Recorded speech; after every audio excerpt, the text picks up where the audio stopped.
पौष माह की कृष्ण पक्ष की एकादशी को सफला एकादशी कहा जाता है। मान्यता है कि इस एकादशी का व्रत करने से सारे कार्य सफल हो जाते हैं, इसलिए इसे सफला एकादशी कहा गया है। इस दिन भगवान अच्युत और भगवान विष्णु की पूजा की जाती है। सफला एकादशी इस साल की पहली एकादशी है।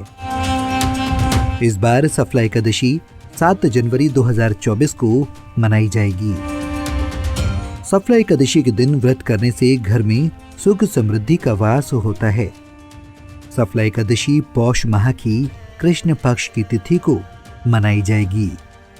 हिंदू पंचांग के अनुसार सफला एकादशी की शुरुआत 7 जनवरी को रात 12:41 पर होगी और समापन 8 जनवरी को रात 12:46 पर होगा। 8 जनवरी को पारण का समय सुबह 7:15 से लेकर 9:20 तक रहेगा। सफला एकादशी के दिन स्नान के बाद व्रत का संकल्प लें। उसके बाद भगवान अच्युत और भगवान विष्णु को धूप, दीप, फल और पंचामृत आदि अर्पित करना चाहिए। नारियल, सुपारी, आंवला, अनार और लौंग आदि से भगवान अच्युत और भगवान विष्णु की पूजा करनी चाहिए। सफला एकादशी के दिन भगवान अच्युत जी का पूजन किया जाता है। साथ ही इस दिन श्रीहरि का पूजन भी किया जाता है। मान्यताओं के अनुसार सफला एकादशी की रात जागरण करने से सभी इच्छाएं पूरी होती हैं। इस दिन श्रद्धालु बड़े स्तर पर पूजा, हवन और भंडारों आदि का आयोजन करते हैं। इस दिन किसी गरीब और ब्राह्मणों को भोजन करवाना बहुत ही शुभ और फलदायी माना गया है। सफला एकादशी के मंगलकारी व्रत को पूरे विधि विधान से करने से मनुष्य को मृत्यु के बाद विष्णु लोक की प्राप्ति होती है। इसी के साथ इस व्रत से मानव जीवन में भी सुखद जीवन की प्राप्ति होती है। प्राचीन काल में चंपावती नगर में राजा महिष्मत राज्य करते थे। राजा के 4 पुत्र थे। उनमें लुम्पक बड़ा दुष्ट और पापी था। वो पिता के धन को कुकर्मों में नष्ट करता रहता था।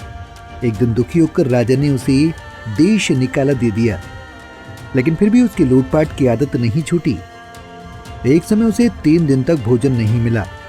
इस दौरान वो भटकता हुआ एक साधु की कुटिया पर पहुंच गया। सौभाग्य से उस दिन सफला एकादशी थी। महात्मा ने उसका सत्कार किया और उसे भोजन दिया। महात्मा के इस व्यवहार से उसकी बुद्धि परिवर्तित हो गई। वो साधु के चरणों में गिर पड़ा। साधु ने उसे अपना शिष्य बना लिया और धीरे धीरे ल्यूक का चरित्र निर्मल हो गया। वो महात्मा की आज्ञा से एकादशी का व्रत रखने लगा। जब वो बिल्कुल बदल गया तो महात्मा ने उसके सामने अपना असली रूप प्रकट किया। महात्मा के वेश में स्वयं उसके पिता सामने खड़े थे।